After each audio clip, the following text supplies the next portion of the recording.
13ویں سال کی 27 رجب کو ایک ایسا غیر معمولی اور مبارک واقعہ رونما ہوا جسے ساری تاریخ اسلام میں بے حد اہمیت حاصل ہے۔ یہ رات کی تاریکی میں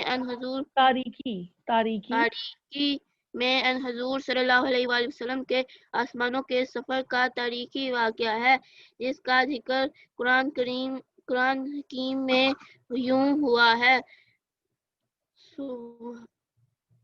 سبحان آپ اس کا ترجمہ پڑھ لیں علی حسن، صرف ترجمہ پڑھ لیں بیٹا۔ قرآن کریم میں تو اس کے علاوہ مزید نہیں، ایک منٹ علی حسن، ترجمہ تو پڑھیے بیٹا۔ دیکھیں اس کے سامنے جہاں عربک لکھا ہے نا، اس کے سامنے ترجمہ لکھا ہے اردو کا، وہ پڑھیے۔ پاک ہے وہ ذات جو اپنے بندے کو راتوں رات مسجد حرام سے مسجد اقصی لے گئی، جس کا ماحول ہم نے برکت بنا دیا ہے تاکہ اسے ہماری کچھ نشانیاں دکھائی جائیں۔ قرآن حکیم میں تو اس کے علاوہ مزید تفاصیل موجود نہیں، تاہم حدیث اور سیرتی ادب میں اس مشہور اور مبہر العقل واقعے پر خاصی روشنی ڈالی گئی۔ بس ٹھیک ہے علی حسن۔ اب دیکھیں عقبہ کی قدیم مسجد جو ہے وہ بھی یہاں پہ آپ کو نظر آ رہی ہے، اور اسراء اور معراج کا جو پراسرار سفر ہے وہ بھی نبوت کے 13ویں سال ہی ہوا ہے، ٹھیک ہے۔ رجب کی 27 کو اس کو ہم غیر معمولی واقعہ جو ہے ہم کہتے ہیں، اور اسے اسلام کی تاریخ میں، ہسٹری میں بہت اہمیت حاصل ہے، کیونکہ اس رات میں کیا ہوا تھا، حضور صلی اللہ علیہ وآلہ وسلم نے آسمان کا جو ہے وہ تاریخی سفر کیا تھا، ٹھیک ہے۔ اس کا ذکر قرآن پاک میں جو ہوا ہے وہ یہاں پہ ترجمہ بھی علی حسن نے پڑھا۔ پاک ہے وہ ذات جو اپنے بندے کو راتوں رات مسجد حرام سے مسجد اقصی لے گئی، جس کا ماحول ہم نے بابرکت بنا دیا ہے تاکہ اسے ہماری کچھ نشانیاں دکھائی جائیں۔ دیکھیں یہاں پہ نبی پاک صلی اللہ علیہ وآلہ وسلم کو جو ہے وہ راتوں رات جو سفر کی عظمت بخشی گئی، اس کے بارے میں یہاں پر جو ہے وہ ذکر کیا گیا ہے، اور قرآن حکیم میں صرف یہ ایک ہی آیت ہے، اس کے علاوہ مزید تفصیل موجود نہیں ہے، لیکن حدیث کی جو دیگر کتابیں ہیں یا سیرت کی جو اور مزید کتابیں ہیں، اس میں اس مشہور اور محیر العقل سے کیا مراد ہے بیٹا؟ اس سے مراد ہے وہ بات جو آپ کی عقل جس کو ایکسیپٹ نہ کرے، ذہن جو ہے نا ہمارا اس بات کو قبول نہ کرے، جس کو آپ معجزہ کہہ سکتے ہیں، ٹھیک ہے۔ معجزات جو ہوتے ہیں وہ عقل کی دلیل سے بالاتر ہوتے ہیں، تو یہ بھی ایک ایسا واقعہ ہے جو ہمارا ذہن، ہماری جو عقل ہے اس کو ایکسیپٹ، ظاہر ہے ایسے پاسبلٹی میں نہیں ہے نا کہ آپ راتوں رات جو ہے وہ اتنا جو ہے وہ آسمان تک کا سفر کو انسان نہیں کر سکتا، لیکن معجزاتی طور پر ہر چیز ممکن ہے۔ شامی ڈونٹ ڈو دس بیٹا، ٹھیک ہے۔ اور سیرت کی کتابوں میں اور حدیث کی دیگر کتابوں میں جو ہے وہ اس واقعے پر تفصیل سے جو ہے وہ اس واقعے کے بارے میں ہمیں بتایا گیا ہے۔ چلیں اب آگے نیکسٹ کون پڑھے گا؟ نیکسٹ ہمارا پیج ہے پیج نمبر 86۔ شامیر آپ پڑھیں گے بیٹا؟ سبحان، مصحف، شامیر، طاہر، کون پڑھے گا؟ تابین، مزمل؟ چلیں سبحان آپ پڑھیے۔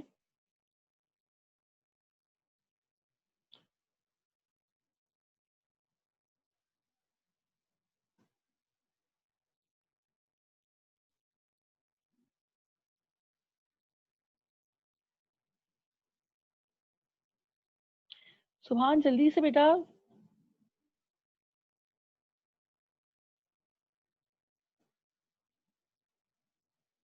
دلچسپ واقعے کا خلاصہ اس میں ہم نے پڑھنا ہے۔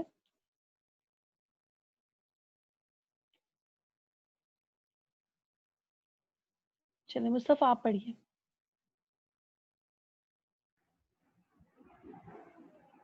دلچسپ واقعے کا خلاصہ: اس عظیم واقعے کی تفاصیل قرآن حکیم، احادیث نبوی اور سیرتی حوالوں سے مکمل اور مستند طور پر مرتب ہوتی ہیں۔ چنانچہ سارے واقعے کے دو بڑے حصے یہ ہیں: اول، بیت الحرام، مکہ سے مسجد الاقصی یروشلم تک کا شبانہ سفر دوم، پھر اس سے آگے کا آسمانی سفر۔ اس پراسرار سفر کی تفاصیل کا خلاصہ یوں مرتب ہوتا ہے کہ ایک رات حضرت جبرائیل علیہ السلام حضور صلی اللہ علیہ وسلم کو خانہ کعبہ سے یروشلم میں واقع مسجد اقصی میں لے گئے۔ یہ سفر براق پر طے ہوا جو ایک میانے قد کا پروں والا انوکھا چوپایا تھا۔ مسجد الاقصی میں حضور صلی اللہ علیہ وسلم نے پچھلے پیغمبروں کے ساتھ نماز ادا کی، یہاں تک کہ سفر کے حصے کا نام اسرا ہے جس کا مطلب رات کا سفر ہے۔ اس کے بعد آپ صلی اللہ علیہ وسلم نے آسمانوں کی سیر فرمائی اور اللہ تعالیٰ کی حضوری سے سرفراز کیے گئے۔ سفر کے اس دوسرے حصے کا نام معراج ہے جس کے معنی ہے اوپر چڑھنا۔ معراج کے دوران آپ صلی اللہ علیہ وسلم کو اسلام کے بارے میں اہم بنیادی ہدایت دی گئی۔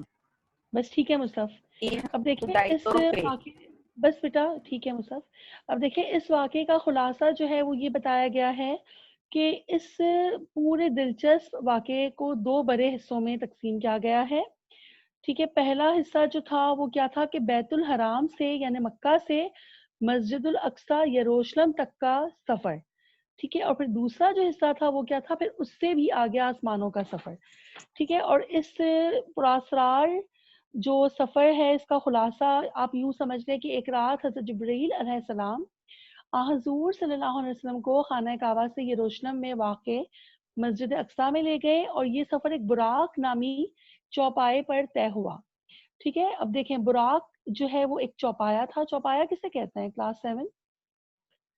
چوپایا جو ہے بیٹا ایک ایسا جانور جو کہ چار جس کے پاؤں ہوں، ٹھیک ہے، لیکن یہ ایک انوکھا جانور تھا جس کو ہم جانور بھی نہیں کہہ سکتے۔ دیکھیں پر جس کے ہوں گے اس کو ہم پرندہ کہتے ہیں، لیکن یہ پرندہ جو ہے وہ چار ٹانگوں والا پرندہ تھا، ٹھیک ہے۔ اور میانہ کا مطلب ہے درمیانہ، ٹھیک ہے، میانے قد کا مطلب درمیانے قد کا ایک ایسا انوکھا چار پاؤں والا جانور تھا جس کے پر بھی تھے یہ، ٹھیک ہے، جو جس کے پر تھے۔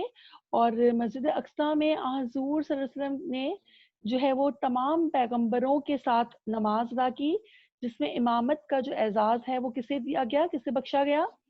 امامت کا جو اعزاز ہے وہ حضور صلی اللہ علیہ وآلہ وسلم کو بخشا گیا، اور آپ صلی اللہ علیہ وسلم کی امامت میں تمام پیغمبروں نے نماز ادا کی، ٹھیک ہے۔ یہاں تک کا جو سفر تھا اس کا نام ہے اسرا، اور اسرا کا مطلب ہے رات میں طے کیا گیا سفر، ٹھیک ہے۔ اور اس کے بعد آپ صلی اللہ علیہ وآلہ وسلم نے آسمانوں کی سیر فرمائی اور اللہ تعالیٰ کے حضور جو ہے وہ آپ تجلی سے آپ سرفراز کیے گئے، ٹھیک ہے، اللہ کے نور سے آپ کو سرفراز کیا گیا، اور سفر کے اس دوسرے حصے کا نام جو ہے نا وہ تھا معراج، ٹھیک ہے۔ معراج کا جو لفظ ہے وہ عروج سے نکلا ہے، عروج کا مطلب ہے بلندی، ٹھیک ہے، بلندی پہ ہم کہتے ہیں نا عروج پہ پہنچنا نصیب ہو، ہمارا ملک جو ہے وہ ترقی کر کے عروج پہ پہنچے، اس کا مطلب ہے بلندی پہ، ترقی پہ، اونچائی کی طرف۔ تو یہ معراج جو ہے اس کا بھی جو لفظ ہے یہ عروج سے نکلا ہے، اس کا مطلب ہے اوپر کی طرف چڑھنا، ٹھیک ہے۔ تو معراج کے دوران آپ صلی اللہ علیہ وسلم کو جو ہے وہ اسلام کے بارے میں بہت سی اہم ہدایات دی گئی اللہ کی طرف سے۔ اب تین خدائی تحفے کون پڑھے گا؟ یہ ہینڈ ریس کیے تھے بھی سب نے مصحف کے ساتھ، شامیر آپ نے کیا تھا، شامیر آپ پڑھیے۔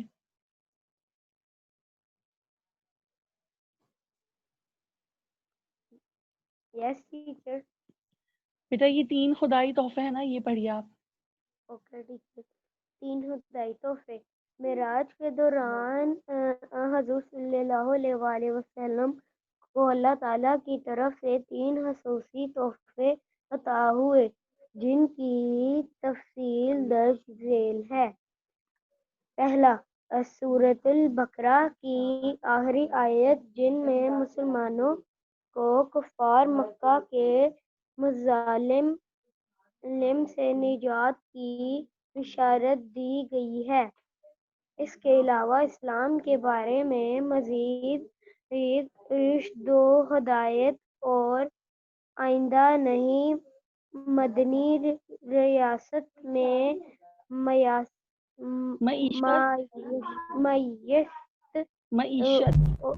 معیشت و معاشرت اور دیگر اہم امور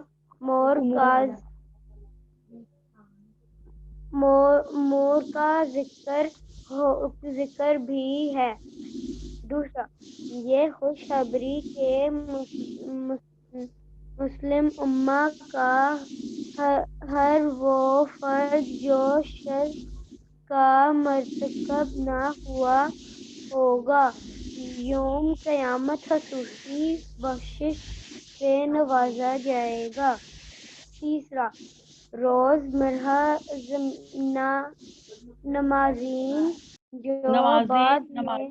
نمازیں جو بعد میں 50 سے تخفیف کر کے 5 کر دی گئیں۔ ٹھیک ہے، آگے پڑھیے، تیسرا جو ہے یہ مکمل کریں اس کو۔ سارا معاملہ اختتام کو پہنچا تو حضور صلی اللہ علیہ وسلم اسی رات گھر واپس لوٹ آئے۔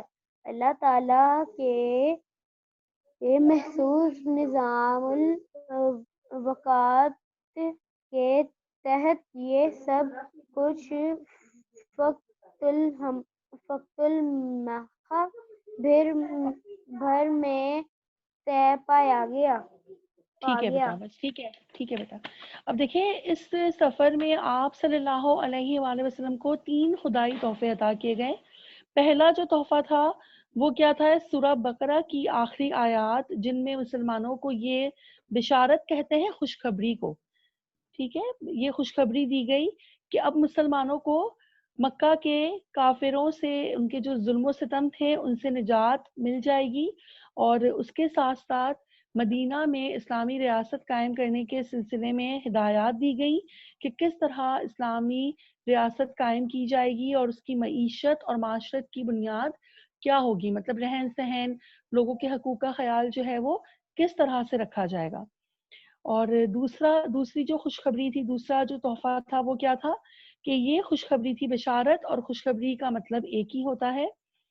یہ خوشخبری تھی کہ مسلم امت کا ہر وہ شخص جس نے شرک نہیں کیا ہوگا، مرتکب ہونا مطلب کوئی کام کرنا، ٹھیک ہے، کسی کام کو انجام تک پہنچانا، تو ہر وہ شخص جو جس نے شرک نہیں کیا ہوگا اسے قیامت کے دن جو ہے وہ اللہ تعالیٰ بخشش سے نوازیں گے، اسے جو ہے وہ بخش دیا جائے گا۔ یہ دوسری خوشخبری تھی۔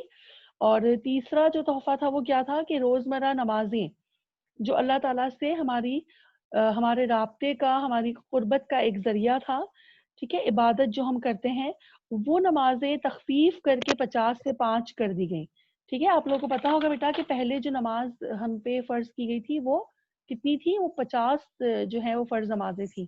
جو تخفیف کرنے کا مطلب ہے کم ہو جانا، بتدریج کمی اس میں ہوتی گئی، اور بالآخر وہ 5 فرض نمازوں پہ آ کے وہ ختم ہوئی، ٹھیک ہے۔ اور یہ سارا معاملہ جب اختتام کو پہنچا تو حضور صلی اللہ علیہ وآلہ وسلم اسی رات گھر واپس لوٹ آئے، اور اللہ تعالیٰ کے مخصوص نظام الاوقات کے تحت، دیکھیں جب اس طرح کا معجزہ ظاہر ہے جب رونما ہوتا ہے تو اس میں وقت کی اور زمانے کی کوئی قید نہیں ہوتی، ٹھیک ہے، ٹائم اور اسپیس سے بالاتر ہوتی ہیں یہ چیزیں۔ تو اللہ تعالیٰ کے نظام کے مطابق یہ سب کچھ صرف ایک لمحہ بھر میں طے پایا ہے، ایک سمجھنے پلک جھپکتے میں حضور صلی اللہ علیہ وآلہ وسلم نے یہ پورا سفر جو ہے یہ آپ نے کر لیا۔ اچھا، اب اس کا نیکسٹ، اس کی ہیڈنگ کون ریڈ کرے گا؟ خدیجہ، آپ کا ہینڈ ریز ہوا ہے بیٹا، پھر آپ کو میں بعد میں سبحان آپ پڑھیں گے، چلے سبحان آپ پڑھیے۔ سبحان کفار کے اعتراضات اور تضحیق و تمسخر، پڑھیے بیٹا۔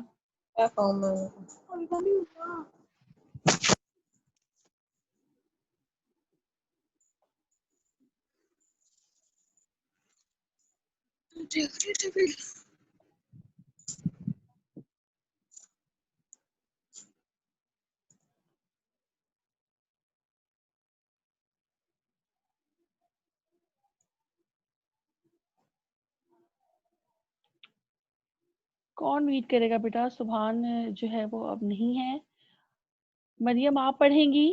تابین، مریم، مدثر، طاہر، کنزہ، مزمل. چلیے مدثر آپ پڑھیے.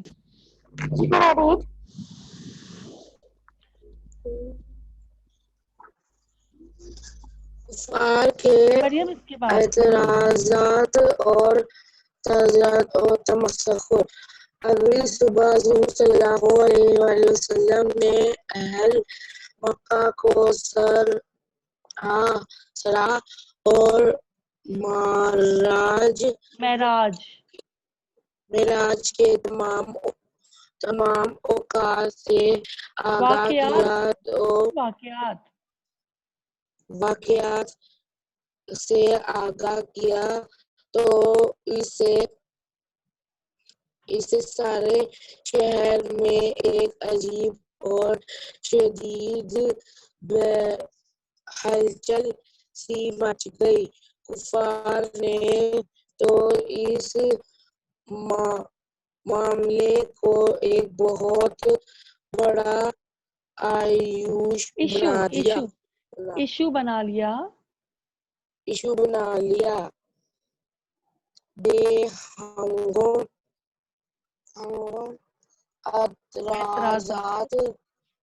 اعتراضات کی بوچھار کے علاوہ وہ اپنی روایتی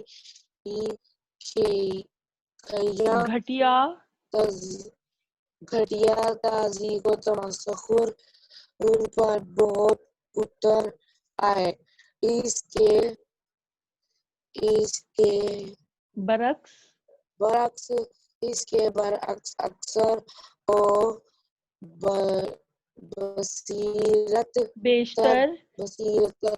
بیشتر مسلمان واقعہ کی زد اوقات پر ایمان لے آئے، مگر پھر بھی بعض کمزور ایمان مسلمان اس ظاہر عجیب و غریب واقعے کی تفاصیل سے اندر ہی اندر خاصے ہلتے ہوئے دکھائی دیتے تھے. ٹھیک ہے مدثر. دیکھیں اب کفار کے اعتراضات اور تضحیق و تمسخر. بیٹا آپ لوگوں نے پینسل اپنے پاس رکھی ہوگی، میننگز لکھ رہے ہیں آپ لوگ ساتھ ساتھ. اعتراضات جو ہے وہ اعتراض کی جمع ہے. تضحیق کسے کہتے ہیں؟ کسی کی ذلت کرنا. ٹھیک ہے، تضحیق کا جو لفظ ہے کسی کی بے عزتی کرنا، کسی کی ذلت کرنا. اور تمسخر کا مطلب میں آپ کو پہلے بتا چکی ہوں، مذاق اڑانا. ٹھیک ہے، تو اگلی صبح جب حضور صلی اللہ علیہ وآلہ وسلم نے مکہ کے لوگوں کو اسراء اور معراج کے واقعات سے جب آگاہ کیا، جب ان کو خبر کی، تو ظاہر ہے اس سے پورے شہر میں ایک ہلچل سی مچ گئی. ٹھیک ہے، اور کفاروں نے کیا کیا تھا کہ اس معاملے کو ایک بہت بڑا ایشو بنا لیا تھا. انہوں نے بے ہنگم اعتراضات، بالکل بے بنیاد اعتراضات کی بوچھار کر دی. مطلب بہت زیادہ انہوں نے اعتراضات کیے. اور اس کے علاوہ وہ اپنی روایتی مطلب جو وہ کرتے چلا آ رہے تھے ہمیشہ سے، انہوں نے گھٹیا طریقے سے ان کی ذلت اور کرنی بھی شروع کر دی، اور ساتھ ساتھ مذاق بھی اڑایا. ٹھیک ہے، جبکہ اس کے برعکس کا مطلب ہے الٹ، بالکل الٹ.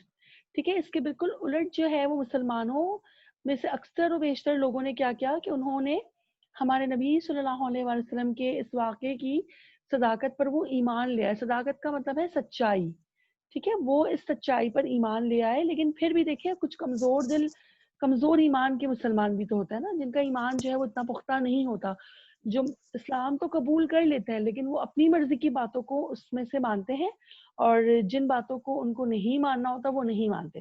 تو جو ایسے کمزور ایمان کے مسلمان تھے وہ بھی بظاہر اس عجیب و غریب جو واقعہ جو تھا، اس کی جب تفصیل انہوں نے سنی تو وہ بھی اندر ہی اندر جو نا وہ ہل گئے تھے، کیونکہ بظاہر تو مسلمان تھے تو انہوں نے منہ سے تو کچھ نہیں کہا، لیکن اندر سے وہ بھی جو ہے وہ ہل گئے تھے. ان کے بھی عقل سے جو وہ بالاتر تھی یہ بات، اور وہ اس پہ ایمان لانے میں ہچکچا رہے تھے وہ. ٹھیک ہے، اب دیکھیں معراج کی اصل غرض و غایت کیا تھی. کون پڑھے گا اسے؟ جی خدیجہ آپ کو کیا کہنا ہے بیٹا؟ You want to ask something I think.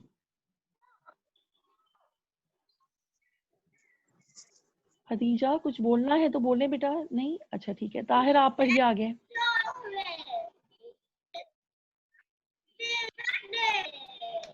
Tahir آپ پڑھیں گے بیٹا؟ جلدی سے پڑھیے.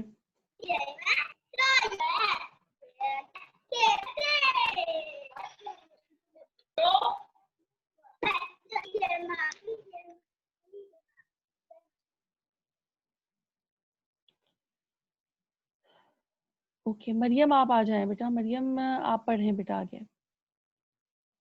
Next heading. معراج کی اصل غرض و غایت. واقعہ معراج کو تاریخ اسلام میں بے حد اہمیت حاصل ہے. ہجرت کے دن قریب آ رہے تھے. مستقبل قریب میں قائم ہونے والی نئی اسلامی ریاست تحریک اسلامی میں ایک عظیم انقلاب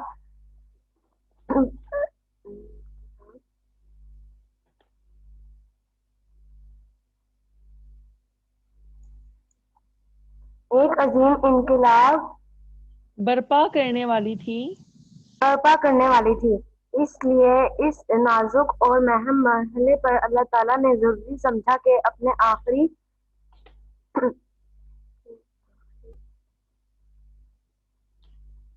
ایک منٹ بیٹا میں اسکرین شیئر آپ کے ساتھ کر رہی ہوں. آپ کے پاس بک نہیں ہے مریم؟ بھی نہیں ہے. ٹھیک ہے بیٹا میں بتاتی ہوں. چلیں. پیغمبر مریم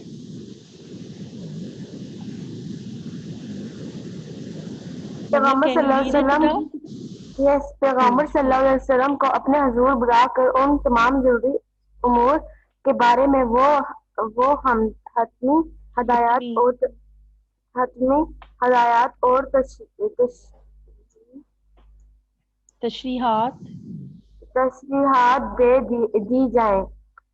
دی جائیں جنہوں نے مسلمانوں کی آئندہ زندگی میں مرکزی کردار ادا کرنا تھا. ہجرت بس ٹھیک ہے مدینہ. ٹھیک ہے مریم بس. اچھا اب اس کی اصل غرض کیا تھی، اصل مقصد کیا تھا کہ ہم کیوں کہتے ہیں کہ معراج کے اس واقعے کو اسلام کی تاریخ میں اتنی اہمیت حاصل ہے؟ کیونکہ اب دیکھیں ہجرت کے دن قریب آ رہے تھے. یہ کس ہجرت کی بات ہو رہی ہے؟ یہ مدینہ ہجرت کی بات ہو رہی ہے. ٹھیک ہے. اور مستقبل قریب میں یعنی کہ ان قریب جو ہے وہ مدینہ میں ایک نئی اسلامی ریاست قائم ہونے والی تھی. ٹھیک ہے. اور وہ ریاست جو تھی جو قائم ہونے والی تھی وہ ایک عظیم انقلاب جو ہے وہ برپا کرنے والی تھی. انقلاب کا کیا مطلب ہے؟ بہت عظیم تبدیلی، ایک بہت ہی بڑی تبدیلی جو ہے وہ آنے والی تھی. اور اس لیے ہی اس نازک مرحلے پر اللہ تعالیٰ نے ضروری سمجھا کہ وہ اپنے پیغمبر صلی اللہ علیہ وآلہ وسلم کو اپنے پاس بلا کر اور تمام جو ہے وہ ضروری امور کے بارے میں ہدایات دے دے اور سب چیزوں کے بارے میں تشریحات دے دی جائیں، مطلب کہ تفصیلاً ہر چیز کو بتا دیا جائے.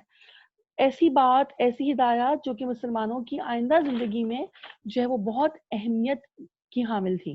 ٹھیک ہے. ان تمام ہدایات کو دینے کے لیے اللہ تعالیٰ نے جو ہے وہ معراج پہ ہمارے نبی صلی اللہ علیہ وسلم کو بلوایا اور یہ ساری ہدایات جو ہے وہ ان کو دی. کنزا آپ پڑھیں گی بیٹا؟ آخری ہیڈنگ ہے اس چیپٹر کی. کنزا آپ پڑھیے.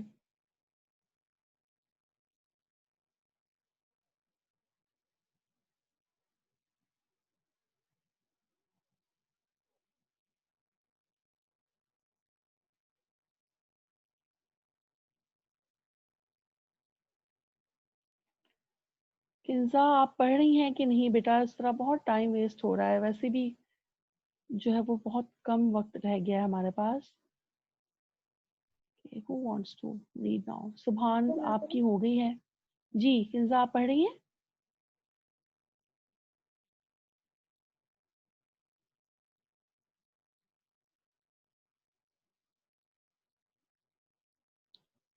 صرف علی حسن نے کیمرہ آن رکھا ہوا ہے اور ریڈنگ کے لیے میرا خیال ہے کوئی بھی ولنگ نہیں ہے. مزمل بھی نہیں ہے یہاں پر. ٹیچر میں کروں؟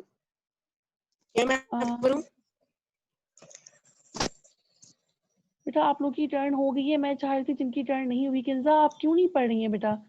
کنزا، سبحان، طاہر.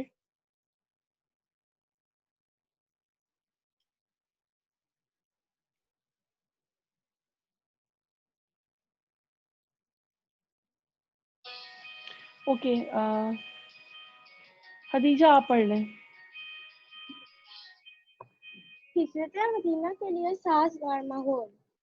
ان تمام اہم واقعات سے صاف عیاں تھا کہ ہجرت مدینہ کے لیے سازگار ماحول مرتب ہو چکا ہے۔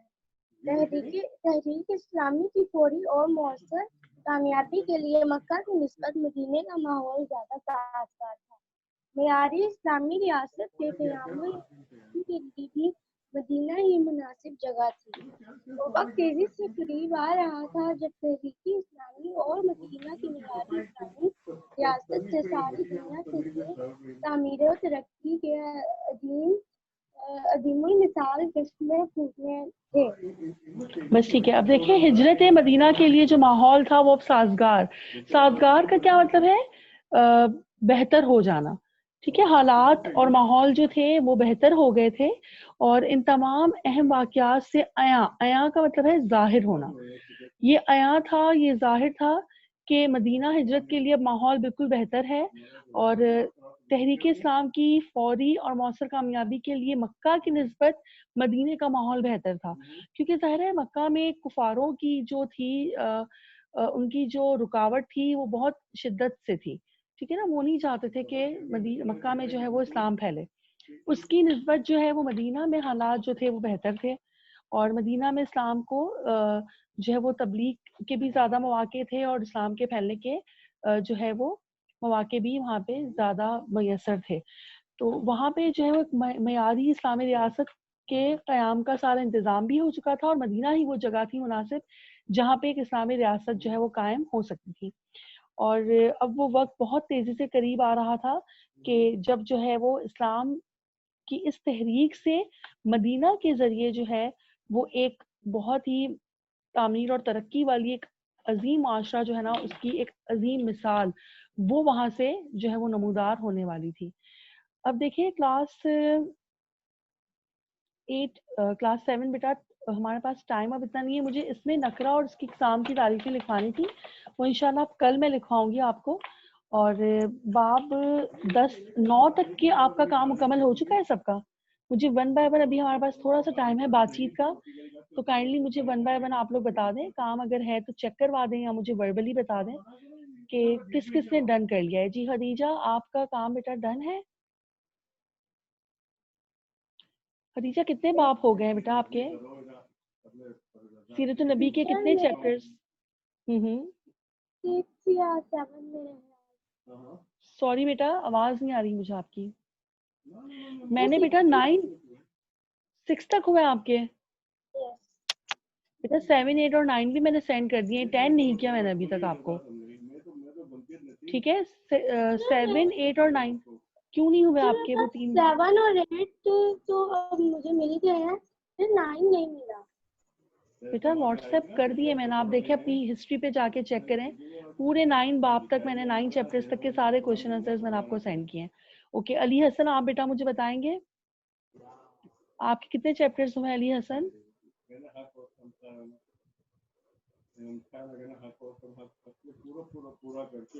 علی حسن جلدی سے بتائیں بیٹا کتنے ہوئے ہیں بیٹا سیرت النبی کے؟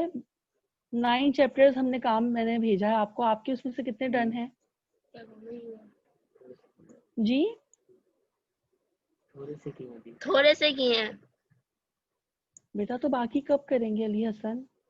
کر لوں گا بیٹا جلد از جلد کر لیں، جلدی سے، آپ کے پاس واٹس ایپ پہ ہے نا سارا کام، اس کو جلدی سے کاپی ڈاؤن کر لیں بس، ٹھیک ہے علی حسن، کل میں آپ کا کام چیک کروں گی بیٹا، ٹھیک ہے، آپ لوگ کل مجھے اپنی کاپیز شو کروائیے گا علی حسن، جتنا بھی کام ہے بیٹا مجھے دکھا دیجیے گا، ٹھیک ہے، جتنا بھی آپ نے کیا ہے نا کل مجھے اپنی کاپی دکھائیے گا۔ کنزا آپ کا بیٹا، کنزا آپ کا بیٹا کتنا کام ہوا ہے؟ ٹیچر میں نے صرف 7 تک کیا کیونکہ ٹیچر میری کاپی ختم ہو گئی ہے۔ تو بیٹا آپ اپنی اولڈ جو کاپی ہے نا اس کو شو کیجیے وہاں پر اسکول آفس میں، آپ وہ سبمٹ کروا دیں، آپ کو نہیں ایشو ہو جائے گی، ٹھیک ہے، اور 7 کے بعد 8 اور 9 کا بھی آپ کے پاس کام تو ہوگا اس وقت، ٹھیک ہے، واٹس ایپ میں کر چکی ہوں بیٹا آپ لوگ کو سارا کام، تو اس کو پھر نئی کاپی پہ آپ کاپی ڈاؤن کر لیجیے گا، اوکے کنزا؟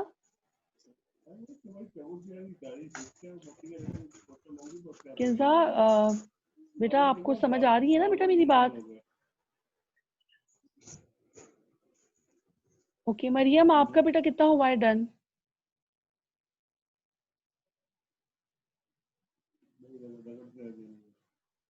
مصطفیٰ آپ کا کتنا ہوا ہے؟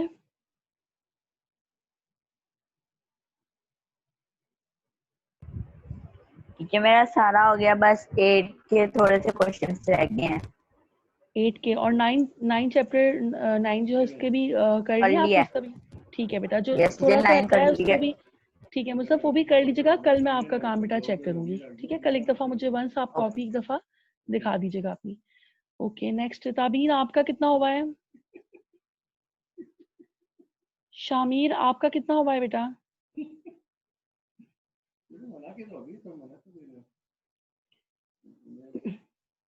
بیٹا کل کلاس کے سٹارٹ میں آپ لوگوں نے اپنا کاپی ورک مجھے چیک کروانا ہے. ٹھیک ہے بیٹا ٹائم ہو گیا ہے. اللہ حافظ. اپنا خیال رکھیے گا کلاس 7 اور کل کاپی لازمی اردو بی کی بھی لے کر آئیے گا اور اے کی بھی. ٹھیک ہے بی پہ بھی کام ہوگا اور اے پہ بھی. اللہ حافظ بیٹا.